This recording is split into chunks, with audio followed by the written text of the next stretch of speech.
لله رب العالمين والصلاة والسلام على رسول رب العالمين نبينا وحبيبنا وقدوتنا محمد بن عبد الله وعلى آله وصحبه ومن سار على نهجه واهتدى بهديه واستنى بسنته إلى يوم الدين. أما بعد.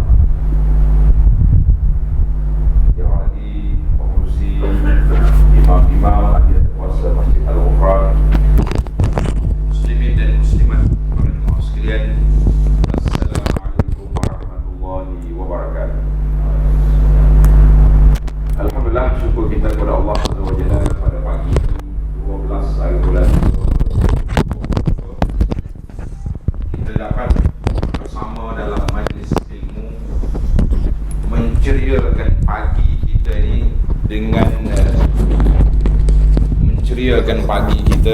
dengan satu perbincangan tentang miftah ataupun kunci untuk memahami Al-Quran. Sebagaimana kita tahu, Al-Quran adalah suatu kitab yang Allah Subhanahu wa taala anugerahkan kepada kita sebagai mukjizat yang terbesar bagi Nabi sallallahu alaihi wasallam. Kerana mukjizat yang lain sudah tidak ada, menjadi cerita sebagai bukti benarnya dakwah Nabi sallallahu alaihi wasallam. Tapi Al-Quran menjadi kitab hidayah, mukjizat yang berterusan sampai ke akhir kiamat. Selagi ada manusia atas muka dunia ni, kita akan terus dengan Al-Quran. Kita akan baca Al-Quran, tetapi bagaimana cara? Bagaimana cara kita nak baca Quran? Bagaimana kaedah yang kita boleh cari supaya kita baca Quran dengan cara yang memberi kesan yang besar ataupun manfaat yang lebih kepada bacaan kita itu. Kita bukan hanya sekadar mengambil pahala semata-mata. Maka para ulama telah menggariskan kepada kita 5 maqasid. Para jemaah tanda 5 maqasid ataupun objektif kita baca Quran. Dia buat dalam satu kata-kata pendek dengan 5 huruf sama sya'a. Kita baca Quran, yang pertama sa, mencari pahala, sawab. Mim dengan makna munajat, yang kedua bermunajat ataupun masalah, kita nak mendekatkan diri kepada Allah Azza wa Jalla, nak memohon hidayah petunjuk Allah Azza wa Jalla, itu dia panggil munajat, masalah. Shin dengan makna syifa, mencari penawar. Syifa dalam masalah Al-Quran ini ada 2. Yang pertama dia panggil penawar kepada hati, yang kedua penawar juga kepada fizikal. Mana dua-dua sekali boleh pakai. Yang keempat, ain, ilmu. Yang kelima, al-ain juga dengan makna amal. Mana 5 sebab kita baca Quran. Ambil pahala, dan nak bermunajat, memohon dengan Allah Azza wa Jalla petunjuk hidayah. Yang ketiga, mencari penawar atau penyembuh. Yang keempat, mencari ilmu. Yang kelima, beramal. Maka bila kita, yang pertama dalam tujuan ataupun maqasid kita baca Quran ini kerana nak dapat ilmu. Ilmu mana yang paling tinggi dalam Quran? Ilmu tentang Allah. Kerana Al-Quran di peringkat awal permulaan turun, iaitulah Allah Subhanahu wa taala minta supaya umat yang ada pada waktu itu beriman saja, beriman kepada Allah Azza wa Jalla, dan juga percaya kepada apa yang dibawa oleh Nabi sallallahu alaihi wasallam. Beriman kepada Allah dan Rasulnya sallallahu alaihi wasallam. Kemudian yang ketiga, mereka mesti percaya kepada kepada kebangkitan semula ataupun hari akhirat. Mana 3 tonggak. Solat belum lagi. Solat selepas 10 tahun berlalu baru mari solat. Bila pada solat? Pada malam Isra dan Mi'raj. Kemudian maknanya ilmu yang paling utama yang dalam Quran, ilmu tauhid, ilmu tentang Rasul sallallahu alaihi wasallam, dan ilmu tentang kiamat. Kemudian baru marilah hukum hakamnya, mari segala perkara yang ada dalam Quran. Jadi alhamdulillah. Sekarang ni ada pula satu kumpulan dia panggil al-i'jazul ilmi fil Quran. Nak mencari poin-poin ataupun tajuk-tajuk yang berkaitan dengan sains, teknologi dalam Quran. Kita kata boleh ambil, tidak jadi masalah. Tapi tonggak asas Quran diturun untuk tauhid. Yang datang yang lain-lain boleh faedah. Dari sudut pentadbiran kita ambil daripada Zulkarnain contohnya, pemimpin yang adil, yang baik. Kemudian dari sudut ilmu, Nabi Musa dengan Khidir mengembara mencari ilmu, belajar, tidak jadi masalah. Cuma kita kata yang pertama itu yang besar. Maka para jemaah sekalian, bila kita nak dapat ilmu daripada Al-Quran itu, maka kita mengatakan ilmu yang kita nak ambil iaitulah ilmu tentang Allah, tentang Rasul, tentang hari akhirat. Jadi bagaimana kita nak melaksanakan tugas ini, bagaimana kita nak memahami, maka para ulama mengatakan kita kena tadabbur Al-Quran ataupun memahami Al-Quran. Sampai peringkat setiap ayat kita kena faham setiap ayat, sebagaimana setiap kali kita nak masuk peperiksaan, kita akan belajar, kita akan study, kita akan murajaah sampai peringkat muka surat pun kita hafal lagi. Masalah ini yang ada dalam muka surat sekian. Maknanya itulah kita dengan Quran, mesti memahami dalam semua perkara. Ataupun tuan-tuan yang duduk di pejabat ni, biasa kita akan dapat memo daripada ketua pejabat ataupun daripada kementerian. Pasti kita akan baca seksyen berapa, bab mana, dia punya akta mana sudah berubah. Kita dengan Quran, setiap muka mesti dapat memahami sedemikian. Dia kata kalau macam ni ustaz kena jadi ahli tafsir. Kita tak suruh jadi tafsir, kita suruh faham Quran.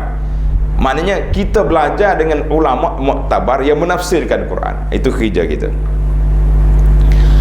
Maka masuk lagi, ada juga ulama mengatakan di antara yang elok juga bagi orang yang pakar-pakar bahasa dalam sejarah Islam ini, ada seorang tokoh nama dia Zamakhsyari.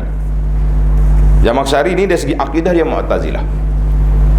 Tapi sampai hari ini ulama Ahlus Sunnah baca tafsir yang ditulis oleh Zamakhsyari ini di atas dasar tafsir lughawi, pakar dalam bidang bahasa. Jadi Quran tu kitab bahasanya tinggi, bahasa dia tinggi, level standard dia tinggi. Maka pada waktu itu orang ambil belajar juga Al-Quran untuk memahami bahasa Al-Quran. Menarik ni para jemaah sekalian. Kemudian timbul lagi soalan, kenapa sebahagian orang tidak nak ambil Al-Quran sebagai sumber dakwah? Al-Quran, lima la yakunu dakwah bil Quran.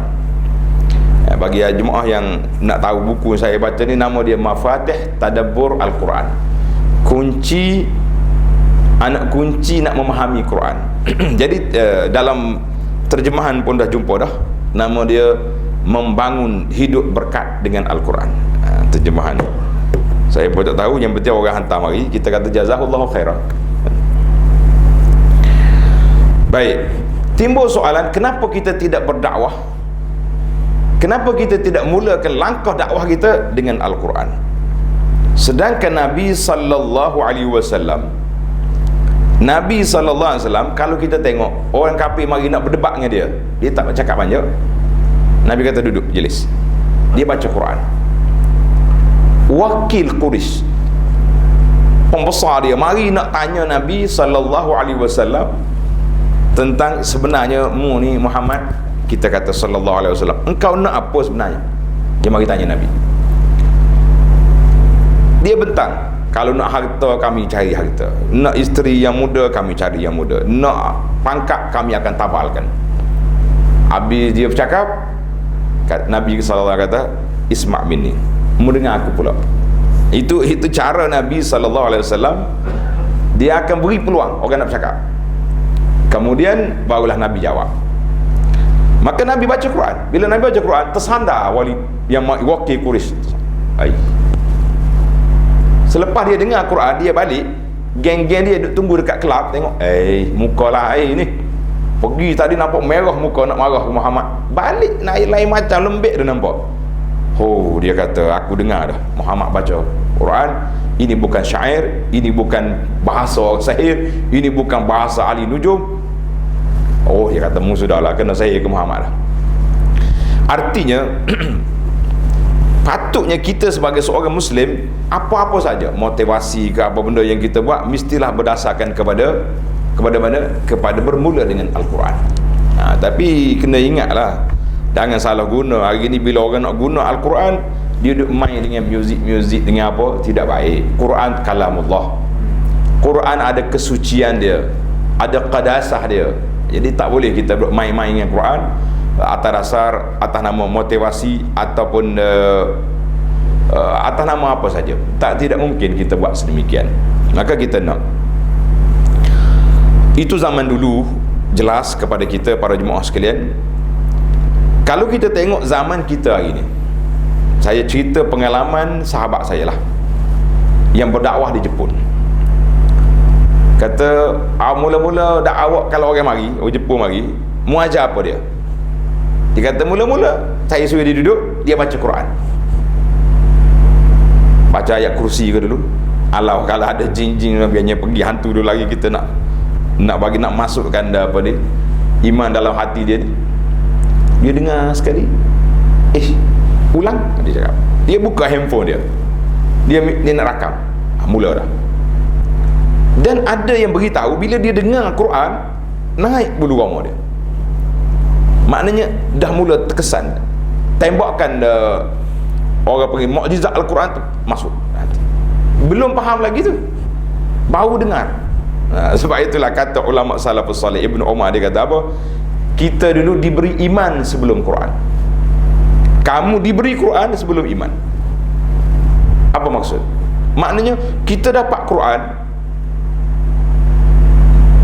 baru 5 ayat. Sayyidina Abu Bakar dapat Quran baru 5 ayat. Iqra bismi rabbikal ladzi khalaq. Tapi iman sudah mantap. Itu dia panggil orang-orang dulu diberi iman sebelum Quran. Kita sekarang ni diberi Quran, belum lagi memahami apa yang ada dalam Quran. Jadi inilah tujuan kita para jemaah sekalian. Kita nak supaya jangan kita kata, Pak Ayuh ni Al-Quran bukan boleh main-main. Memang tak boleh main-main dengan Quran. Sebab itu tak boleh tafsir Quran sesuka hati. Tapi kita kena tafsir mengikut apa yang ditafsir oleh para ulama yang muktabar. Jadi dia panggil tak boleh kita ikut rasa, kita kena ikut apa yang Allah SWT nak. Macam kita hari ni juga. Kalau kita beli makanan ikut rasa je, dia akan jadi obesity lah, dia akan jadi naik darah tinggi, macam-macam naik. Sebab apa? Sebab kita tidak makan mengikut apa yang diperlukan. Jadi macam tu juga kita kan, kita saya rasa teori orang ni bijak, teori ni orang bijak, kita ambil teori itu. Sedangkan kita sebagai seorang Muslim, sudah ada di tangan kita ni Al-Quran yang cukup besar. Baik, peranan Al-Quran yang seterusnya para jemaah sekalian, peranan Al-Quran yang seterusnya iaitu menghidupkan hati. Sebagaimana air menyuburkan, menghidupkan bumi. Al-Quran yuhyil qulub, sebagaimana air menghidupkan bumi. Bumi kering, turun hujan, naik balik. Kita yang duduk di Malaysia ni mungkin tak terasa, sebab hujan sentiasa. Minggu ni saja hujan. Saya mari daripada Kuala Kerai semalam sampai ke sini, hujan sepanjang jalan, walaupun tidak lebat. Tetapi jemaah yang pergi umrah ni bulan 2, bulan 3 ni, dia ambil gambar, siap buat tulis, dah nak kiamat dah kita, sebab bumi Arab kembali menghijau. Sedap juga dia tu. Kata sahabat lu, nanti bulan 6 nanti awak pergi pula umrah, pergi tengok nak kiamat ke tak lagi. Dia pergi pula orang kosong, tak ada dah, kering, kuning semua dah jadi. Dia panggil musim sejuk, turun hujan, cepat naik. Kita pun terasa. Saya kenal kawan-kawan kita orang Melayu yang duduk di Mekah. Lepas hujan 2-3 hari dia pergi ke Ja'ranah. Ja'ranah ni luar tanah haram dah. Dia pergi ambil ni daun yang tumbuh ni. Kalau orang Kelantan dia panggil pokok maman.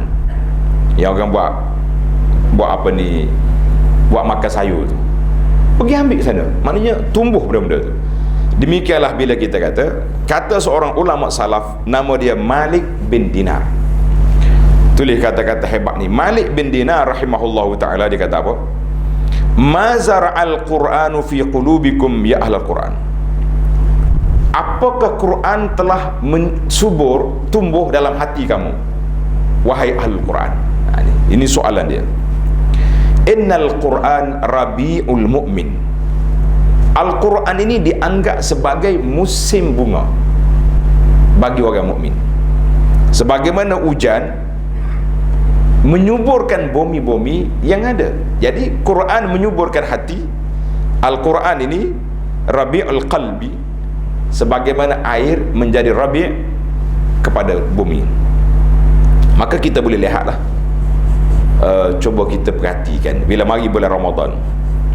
Mari bulan Ramadan betul-betul rabi', musim bunga bagi orang mukmin dengan Quran. Tengok orang ni baca Quran, orang ni baca Quran. Masjid mana pun tadarus Quran. Pagi ada, masjid kita ni berapa kali tadarus Quran. Pagi ada, malam ada, lepas tarawih ada lagi. Maknanya subur pada waktu itu. Tapi lepas habis Ramadan, kena rumah terbuka, sunyi balik masjid. Sunyi balik. Kadang-kadang kita tengok, kata masjid macamlah ibu-ibu di kampung yang kesunyian setelah ditinggalkan oleh anak-anak balik semula ke tempat kerja masing-masing. Maknanya kita nampak musim tu. Jadi kita hari ni jangan bagi bermusim Quran itu dalam hati kita. Kita kata sepanjang hayat biarlah Al-Quran itu menjadi apa? Menjadi musim bunga yang sentiasa menyuburkan hati. Tapi bagaimana kita nak suruh nak jadikan Quran itu musim bunga? Apa yang kita nak jadikan? Dengan cara kita memahami.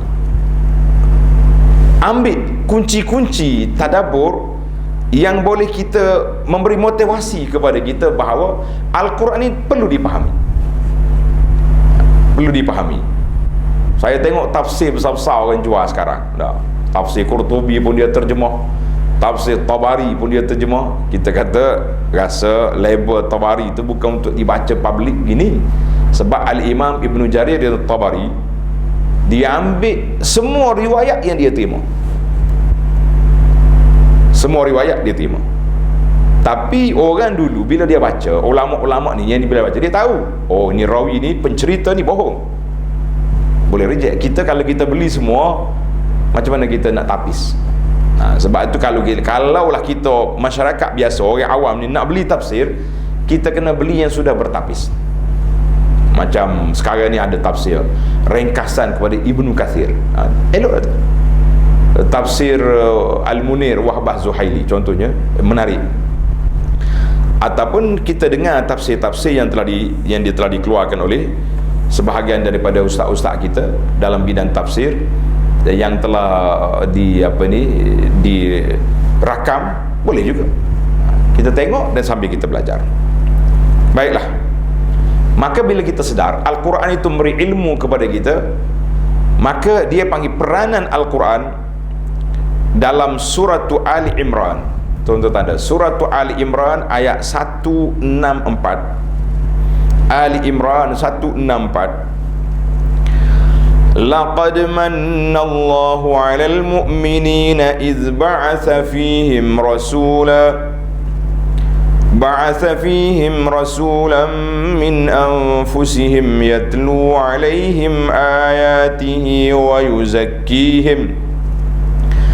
yuzakkihim wa yu'allimuhumul kitaba wal hikmah wa in kanu min qablu lafi dhalalin mubin.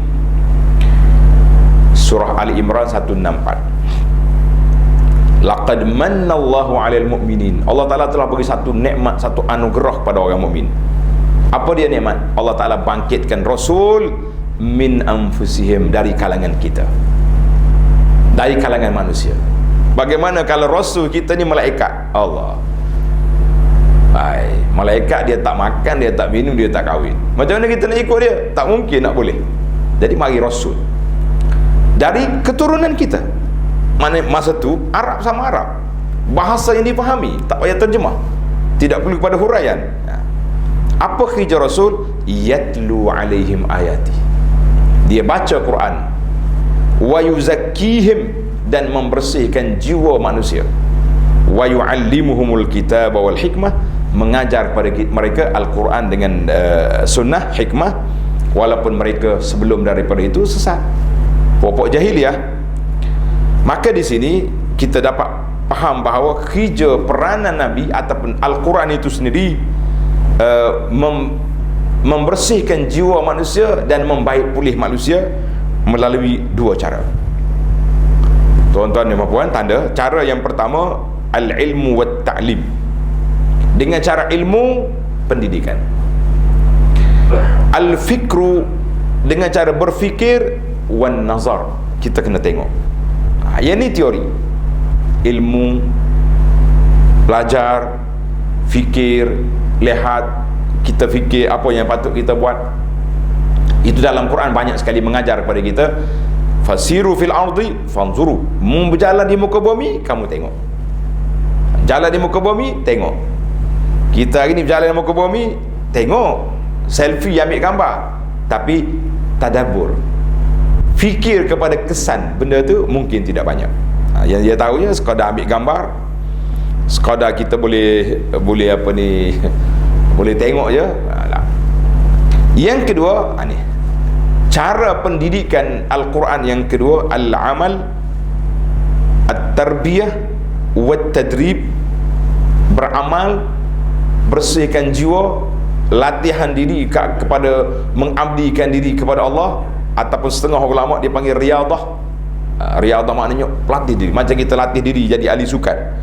Pagi-pagi berlari, berlompat, macam-macam. Mana kita juga mesti ada latihan diri, bagaimana nak mendekatkan diri kepada Allah Azza wa Jalla. Maka itu dia panggil yang paling besar sekali.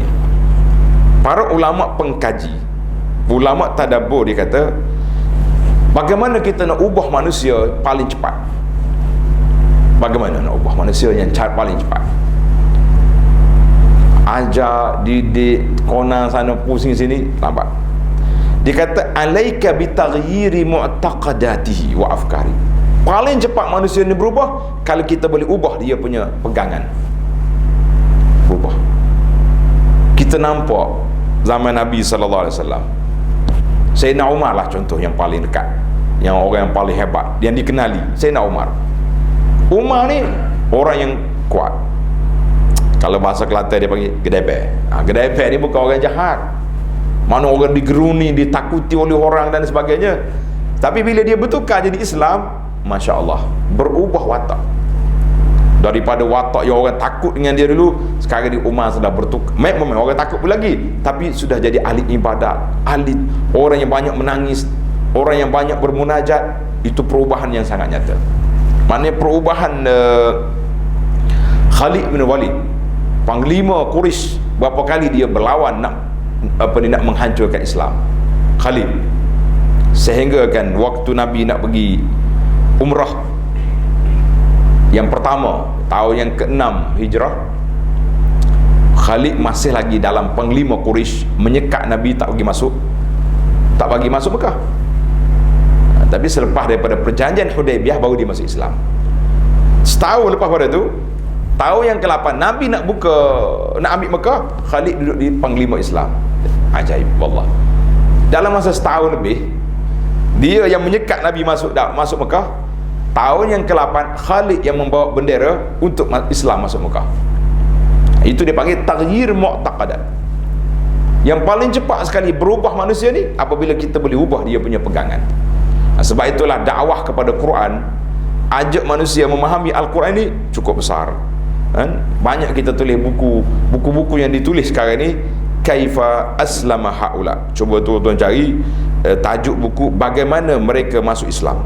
Bagaimana mereka masuk Islam. Ada dalam bahasa Malaysia apa ada. Orang terjemah banyak. Orang ni masuk Islam orang putih lah, orang Afrika, orang apa, kenapa dia masuk Islam, kita boleh tengok puncanya dia terkesan dengan Al-Quran. Baiklah para jemaah sekalian, itu dalam bab ilmu. Dalam bab kita baca Quran kerana nak dapat ilmu. Kita berpindah kepada al-hadafus tsani, matlamat yang kedua, qiraatul Quran biqasdil amal bih. Kita baca Quran kerana nak beramal dengan Al-Quran. Kita baca Quran kerana nak beramal. Yang pertama, kata Sayyidina Ali bin Abi Talib radhiyallahu anhu. Sayyidina Ali ni hebat. Ali kata, ya hamalatal Quran, wahai orang yang belajar Quran. Mana orang yang ada Quran, orang yang mengaji Quran, orang yang hafal Quran. Kita tak hafal pun jangan bimbang, kita ni orang yang belajar Quran, alhamdulillah, pencinta Al-Quran. I'malu bihi, nalah kamu beramal dengan Quran. Fa innal alim man amila bima alim. Orang kata orang pandai ni orang beramal dengan apa yang dia tahu. Dan ilmu dia, amalan dia bertepatan dengan ilmu. Ya, jangan pula ilmu lain, amal lain. Tak boleh. Akan datang nanti beberapa kaum yang hanya ilmu Al-Quran itu tidak melepasi halkum atau kerongkong dia. Dia baca setakat mulut je, tak masuk dalam hati. Na'udzubillah. Kita minta perlindungan Allah Ta'ala daripada kumpulan ini. Peribadi dia berbeza dengan zahir, dengan apa yang dia belajar. Dia belajar Quran, Quran kata haram, dia rempuh masuk juga. Haram riba, lantak. Haram risuah, gomo juga. Jadi tidak ada kesan dalam jiwa dia. Duduk dalam majlis-majlis masing-masing nak berbangga. Oh, saya punya majlis Quran. Kadang-kadang hari ni pula macam-macam orang buat dah. Belajar Quran melalui TikTok, belum mengaji Quran, berlompak-lompak dengan muzik, suka-suka dulu, macam-macam berlaku. Jadi Quran tak akan pergi lebih daripada kerongkong, tak pergi daripada halqum. Na'udzubillah. Maka kata Ali, ulaika la tas'adu a'maluhum.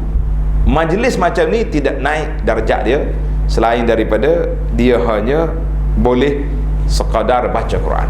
Baiklah juga daripada tak baca. Baik, kata-kata yang kedua daripada Imam Al-Hasanul Basri. Al-Hasanul Basri ini ulama tabi'in yang hebat. Dia kata apa? Umiran nasu an ya'malu bil Quran. Manusia diperintahkan supaya beramal dengan Quran. Fattakhadhu tilawatahu amalan. Mereka hanya berpada dengan baca Quran itu je beramal. Kalau orang tanya awak dengan Quran macam mana? Oh, saya beramal dengan Quran. Setiap hari 5 muka surat. Sekadar baca. Tapi kalau orang tanya faham ke tidak? Quran ni kalau tak faham pun boleh pahala. Betul jawapan dia. Tapi kata Hasan Basri, mereka hanya berpada dengan baca tapi tidak naik berderajat boleh memahami dan juga beramal dengan dia. Yang ketiga, kata Al-Hasan bin Ali, anak Sayyidina Ali, kata apa? Iqra' al-Quran ma nahaka wa illam yanhaka falaysat biqira'ah. Maknanya mu baca Quran, mu tengok. Kalau Al-Quran larang kita buat benda tak baik, kita tak berhenti, maknanya awak bukan baca Quran lagi. Itu tafsir-tafsir yang kita rasa patut kita ambil perhatianlah supaya bagaimana kita nak naikkan taraf kita ni supaya kita dapat lebih tinggi darjat dia daripada apa yang sudah kita ada sekarang. Seorang laki-laki pergi jumpa sahabat. Sahabat ni nama dia Abu Ad-Darda radhiyallahu anhu. Abu Darda. Orang kata, Tuan Syekh Abu Darda, anak saya ni qad jama'al Quran. Oh, anak saya ni telah hafal Quran. Ingat. Dia kata, Allahumma ghafra. Semoga Allah Ta'ala beri keampunan kepada kita. Innama jama'al Quran man sami'a lahu wa ata'. Orang yang betul-betul hafal Quran, belajar Quran, mengaji Quran ini, orang yang dengar arahan Allah, dia taat. Itulah kata-kata ulama salafus salih tentang bagaimana kita dengan beramal dengan Quran. Baik. Sekarang ni timbul daripada para jemaah, bagaimana kita nak beramal. Bagaimana cara? Sudah pasti kita akan tanya cara. Yang pertama, tulis ni. Yang pertama, kita baca Quran dengan niat nak beramal. Aku baca Quran ni sebab aku nak beramal dengan dia. Maka kita niat untuk mencari ilmu yang menjadi panduan kepada kita untuk beramal. Cari ilmu untuk kita nak beramal. Jadi setiap ayat yang kita lalui, mesti kita kena faham, barulah jadi apa? Jadi garis panduan. Kalau lalu saja tak jadi. Di mana arahan, di mana tegahan, di mana kelarangan, maka kita kena berhenti setiap tempat. Maka itu baru kita dapat, insya-Allah, ada ilmu yang kita akan boleh.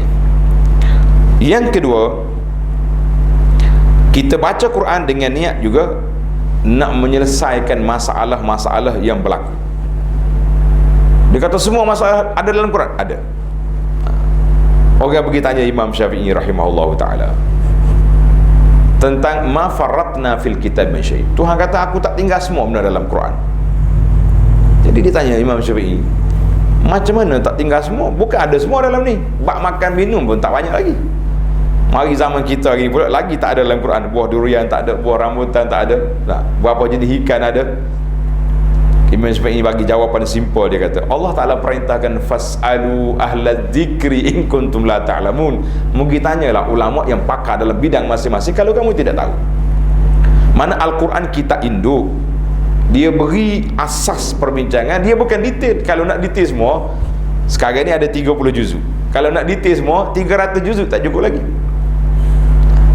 Berapa jenis ada makanan, apa yang boleh makan. Allah kata Allah halalkan benda baik, haramkan benda yang tak baik. Bas. Jadi para ulama menafsirkan perkara yang di mana yang baik, mana yang buruk. Jadi kita niat baca Quran itu dengan niat nak mencari solusi penyelesaian dalam masalah-masalah yang berlaku. Maka kita mestilah didik kita. Bila didik jiwa kita, didik keluarga kita biar lekat dengan Al-Quran dari sudut amali, dari sudut amalan. Sebab itu kita tengok ulama-ulama zaman salafus soleh, dia tak banyak cakap, dia tidak banyak perbincangan, mereka lebih banyak pada amalan. Sehingga para sahabat radhiyallahu anhu mengatakan, kami belajar dengan Nabi sallallahu alaihi wasallam 10 ayat faham, tukar yang lain pula. Cuma kita hari ni kalau kita buat macam tu, bukan nak tukar yang lain, ustaz pula kena tukar. Dah asyik mari duduk ulang yang sama ya. Anak kita ni, budak-budak kecil ni, kita mengajar Quran, suruh ulang 2 kali ya, dia salah, tutup Quran lagi dah, mengamuk dah. Apa dia tu? Baik mengajar orang lain boleh tukar selalu.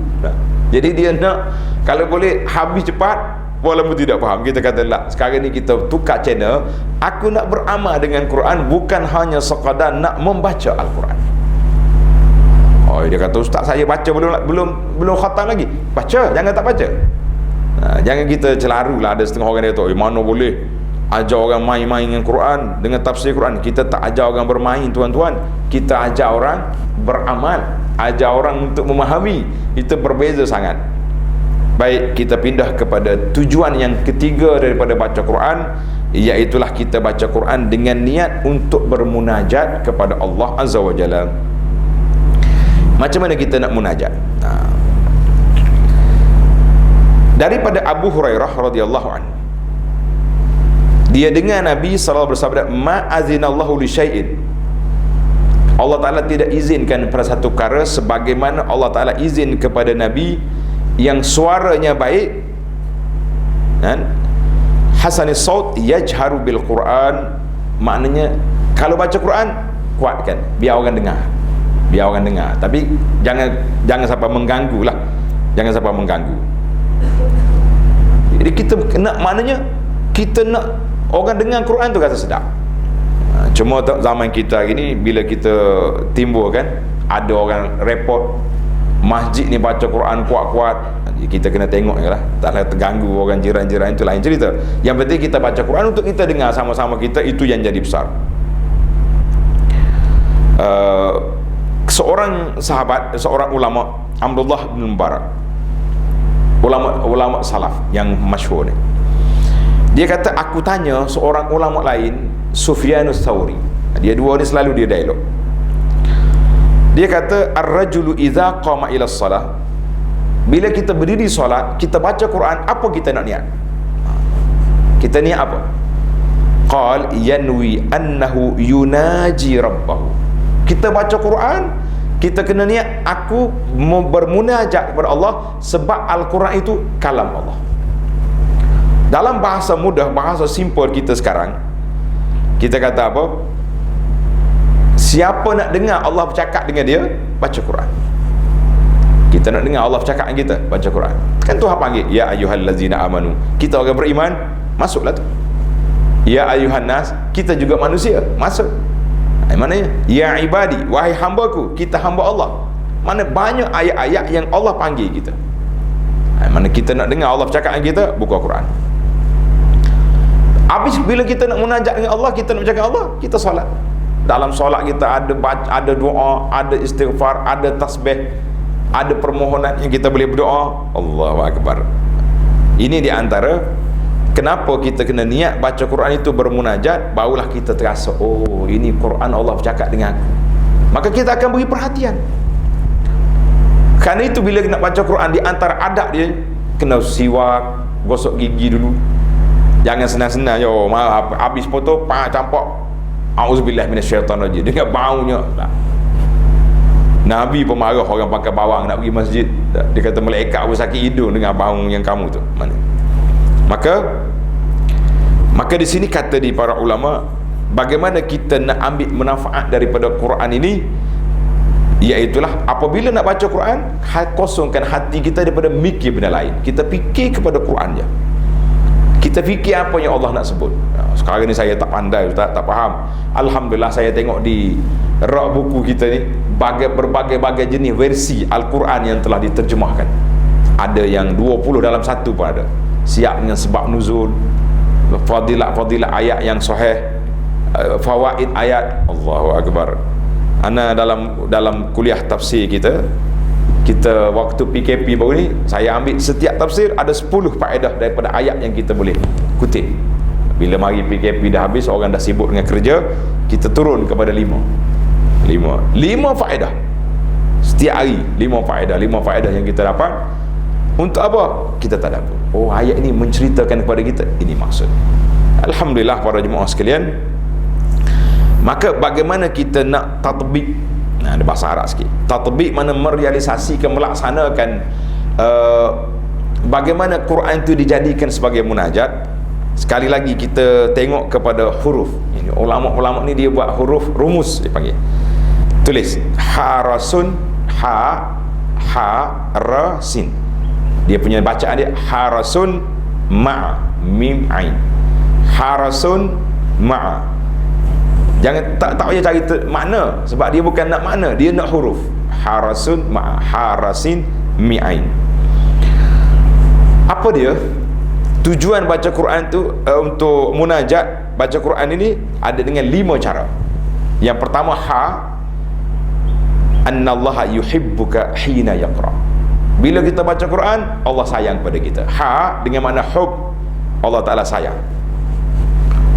Yang kedua, ra dengan makna Allah yaraka, Tuhan tengok. Allah tengok membaca Quran. Kata di para ulama, di antara tempat yang Tuhan nak tengok ni, kita baca Quran, kita duduk di masjid, duduk dalam majlis ilmu, itu tempat Tuhan nak tengok. Tempat Tuhan tak nak tengok, kita ada tempat maksiat, jangan pergi. Allah tak nak tengok kita ada kat situ. Yang ketiga, sin dengan makna sama, yasma'uka, Allah Ta'ala dengar bila kita baca Quran. Allah sayang, Allah tengok kita, Allah dengar. Al-mim bermakna madaha, yamdahuka, Allah SWT akan puji mana-mana hamba dia yang baca Quran dengan ikhlas, dengan niat-niat yang telah kita sebut tadi. Kemudian yang kelima, al-ain yu'tika, Allah Ta'ala akan beri apa yang kita niat kita baca Quran. Kita niat baca Quran nak dapat ilmu, insya-Allah yu'tikal ilma. Kita niat baca Quran nak cari hidayah, Allah beri hidayah. Kita niat baca Quran listisfa kerana nak sembuhkan penyakit, insya-Allah sembuh. Tengok sahabat Nabi yang pergi satu kampung, orang kampung tak layan dia. Ingat tak? Tiba-tiba ketua kampung tu kena gigit berbisa. Sahabat ni pergi baca Fatihah aja.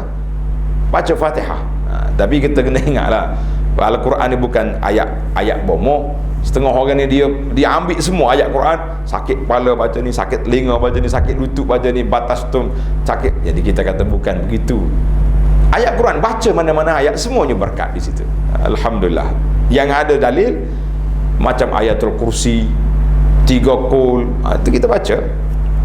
Maka bila kita baca Quran, kita ingat kita bermunajat dengan Allah. Allah sayang, Allah lihat, Allah dengar, Allah puji, Allah akan beri apa yang kita nak. Lagi rajin kita baca Quran, insya-Allah. Itu motivasi besar kepada kita. Maka bila kita, di sinilah kita rasa para jemaah sekalian, kita kena menjiwai, aku baca Quran ni Allah dengar. Ini aku baca kalam Allah. Jangan duk baca gopo kapah, baca entah bunyi apa-apa lah. Kita baca dengan cara tertib, dengan cara yang baik, dengan cara yang orang panggil penuh beradab. Kita sama dengan orang besar, manusia pun bahasa dia kita guna bahasa dah dengan cukup sopan. 3 kali berlatih dulu kalau nak baca depan bos pagi esok dalam perhimpunan. Ini kita baca Kitabur Rabbina. Kitabur Rabbina. Seorang sahabat nama dia Huzaifah radhiyallahu anhu. Huzaifah kata apa? Sallaitu ma'an Nabi sallallahu alaihi wasallam zata lailatin. Satu malam aku solat dengan Nabi sallallahu alaihi wasallam. Nabi baca Al-Baqarah. Baqarah ni 200 ayat lebih kan, 250 lebih. Boleh jadi sampai ayat 100 dia rokok lah tu. Mada. Terus Nabi baca. Sudahlah. Faqultu yusalli biha fi raka'ah. Boleh jadi dia solat 1 rakaat.